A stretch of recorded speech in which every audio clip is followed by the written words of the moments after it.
Esse museu em Jerusalém é pesadíssimo, mas é necessário. Você está no canal Nasce para Viajar, meu nome é Gabi e hoje eu vou levar para vocês para conhecer um pouco da história do Museu do Holocausto em Jerusalém.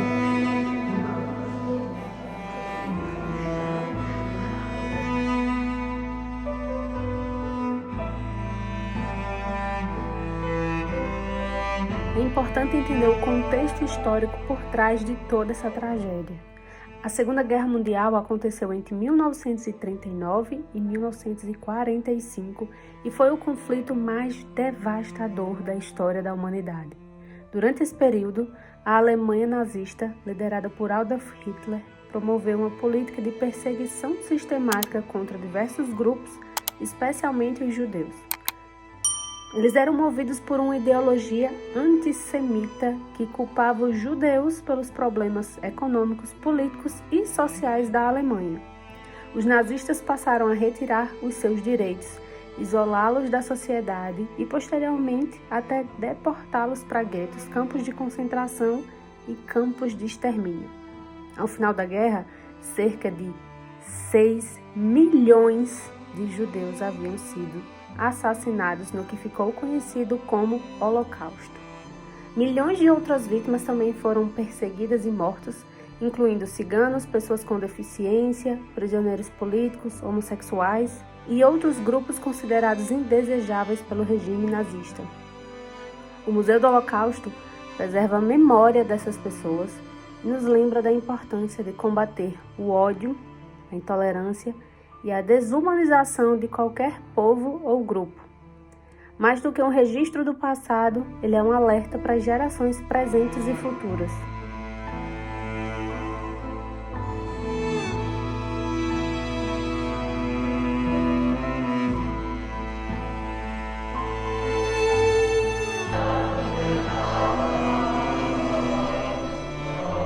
Ele fica um pouquinho afastado da área dos hotéis, da cidade velha de Jerusalém, mas pegamos um trem, chegamos até aqui. Não paga entrada, é gratuito a entrada, tem audioguia, caso você queira o audioguia, custa coisa de $100, mas dá tranquilo para fazer sem o audioguia. Ponto, essa é a parte administrativa, né, para quem tem interesse de visitar.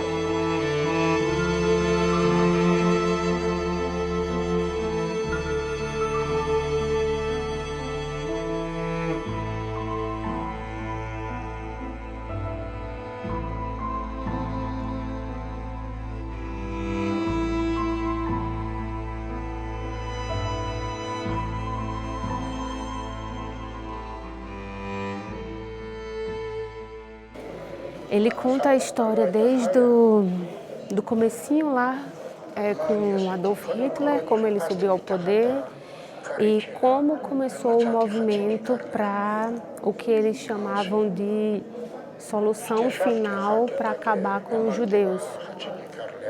E quanto mais eu tento entender os motivos que fizeram as pessoas terem tanto ódio dos judeus e fazerem o que eles fizeram, menos eu entendo. Não cabe na minha cabeça, não tem nenhuma explicação, né, para matar ninguém, nenhuma pessoa, imagine milhões de pessoas, mas eu digo assim, eu queria tentar entender o ponto de vista deles e não entendo, porque tem várias explicações, de tipo a igreja medieval culpar os judeus pela morte de Jesus, por eles não aceitarem Jesus. Uma parte desse discurso da igreja também, o próprio Hitler usava, mas tipo, não era um cara só, minha gente. Era uma nação toda que apoiava e confiava nele. As pessoas apoiarem e confiarem nele, sem saber o que estava acontecendo, é um ponto, né? E eu acredito que, assim, muita gente não imaginava o por trás de tudo, o que ia realmente, não sei. Eu tento achar a parte boa da humanidade, sabe? Mas é complicado.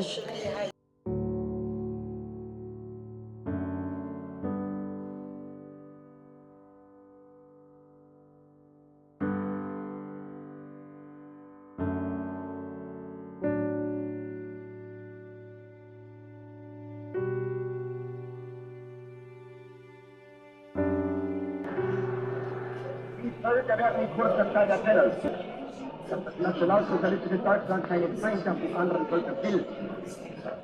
Will heute wieder ein Profil sein. Wenn es dem internationalen Finanzjudentum in und außerhalb Europas gelingen sollte, die Völker noch einmal in einen Weltkrieg zu stürzen, dann wird das Ergebnis nicht die Bolschewisierung der Erde und damit der Sieg des Judentums sein, sondern die Vernichtung der jüdischen Rasse in Europa.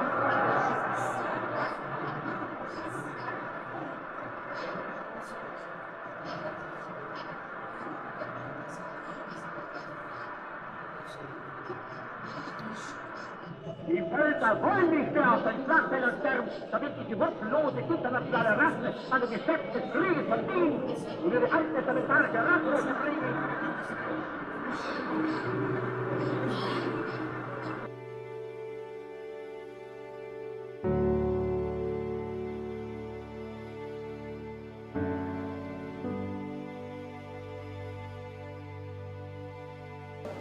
Tem toda essa parte, tem inclusive uma parte ali que fala de Anne Frank, que muita gente conhece, né? Porque tem o museu dela lá em Amsterdã para conhecer.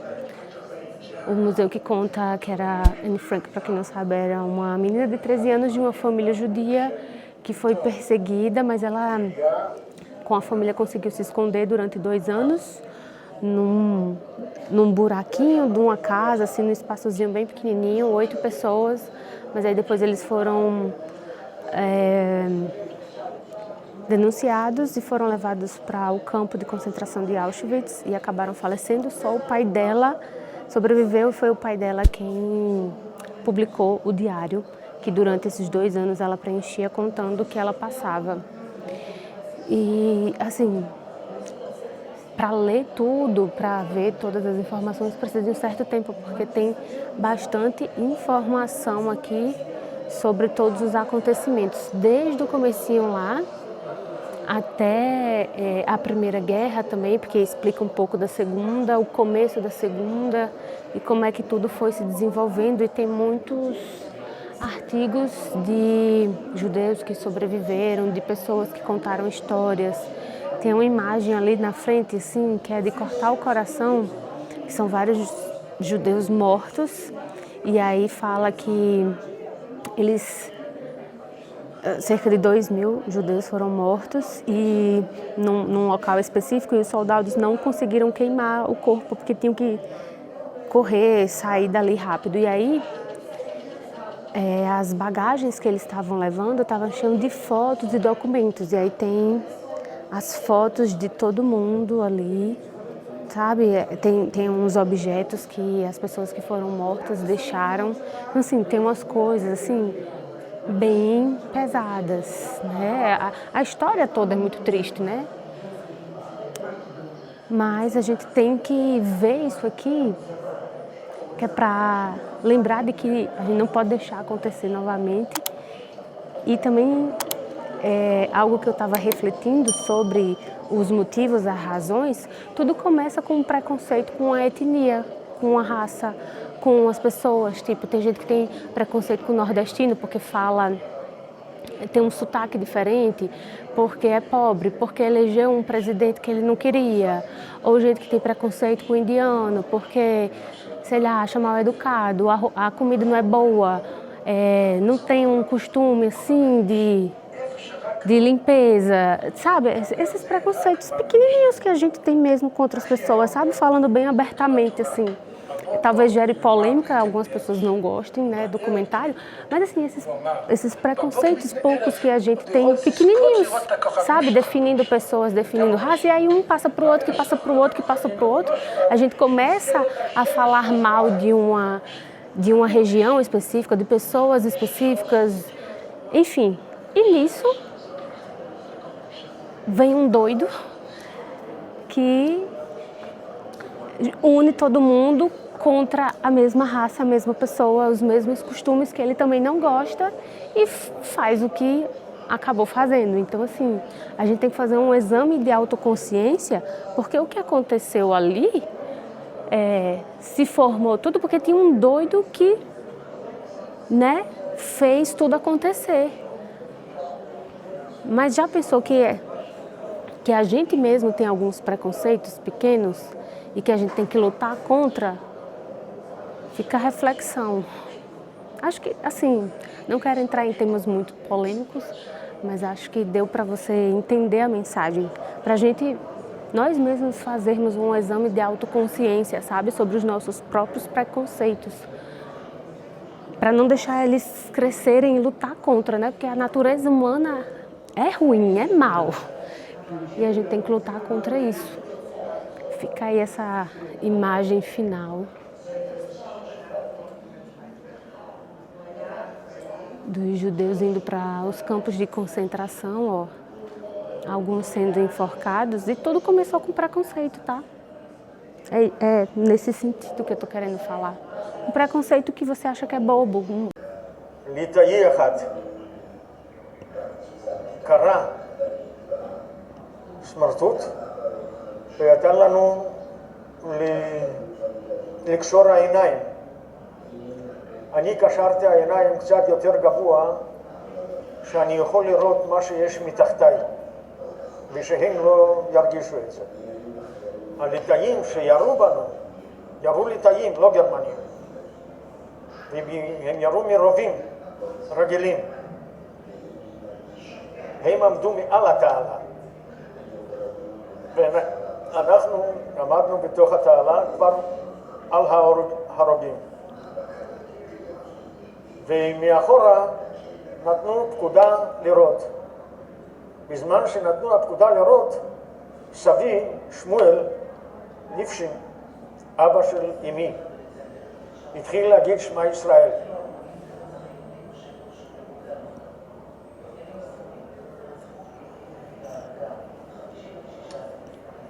אני הספקתי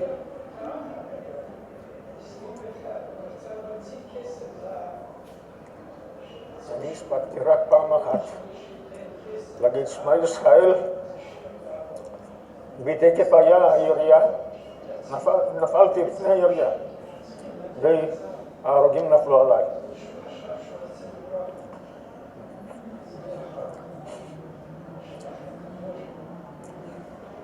וככה שכבתי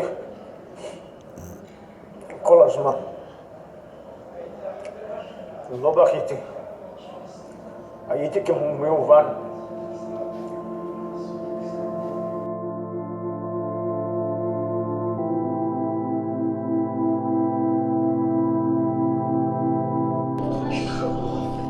Aqui nessa cena, ele está falando que teve uma execução em outubro de 1941 num campo de concentração, e aí tem uma sequência de fotos. E essas fotos não foram tiradas pelos judeus, foram tiradas pelos oficiais alemães. Na foto mostra que eles saíram do campo de concentração, aqui são os judeus, e aqui deram para eles umas pás, e eles achavam que iam trabalhar, né? Trabalhar no mato, fazer alguma coisa assim. E pediram para eles tirar todas as roupas e os pertences, colocar aqui nessa caixa. Aqui tem uma imagem dos oficiais checando documentos, papéis deles. Aqui um bolo de todas as roupas deles. E aí fizeram eles começarem a cavar, tudo feito em 2 dias, de 9 de outubro a 11 de outubro. Aqui são eles começando a cavar, até então eles não sabiam o que era. Começaram a cavar aqui um buraco, fizeram eles cavar um buraco, e eles achando que estavam trabalhando. E segue a sequência de fotos.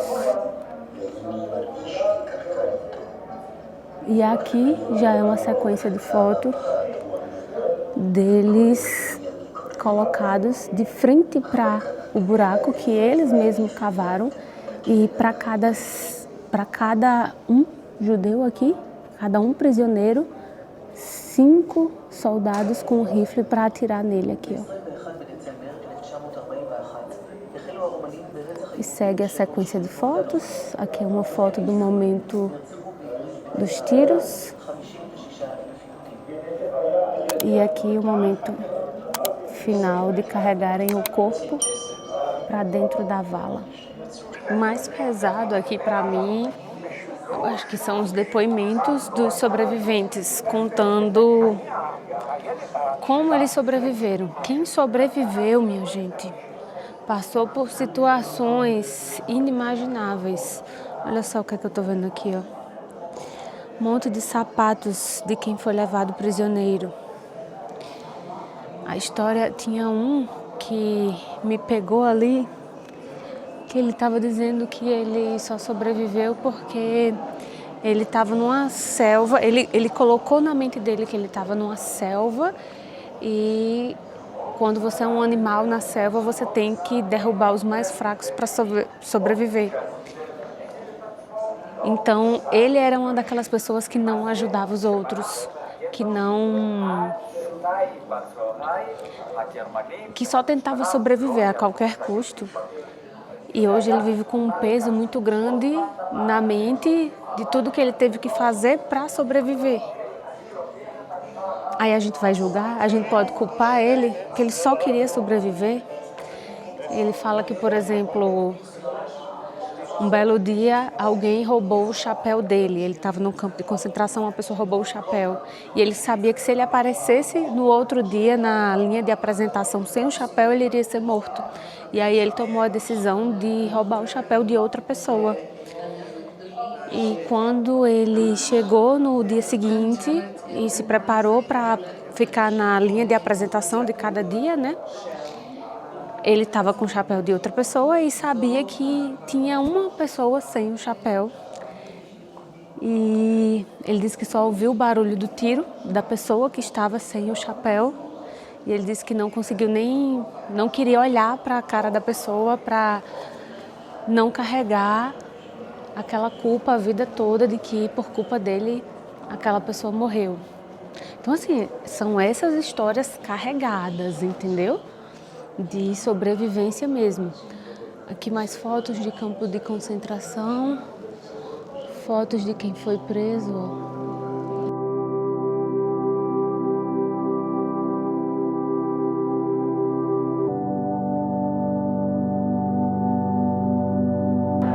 E de 8 a maio de 1945, graças a Deus, é o fim da Segunda Guerra Mundial. E esses aqui são os jornais da época que noticiaram o final de tudo. E aqui é um vídeo de imagens da celebração das pessoas na rua.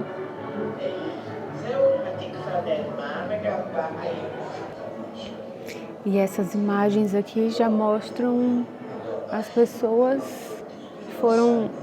que estavam nos campos de concentração quando a guerra acabou e elas estavam sendo liberadas. Olha o estado de magreza desse rapaz.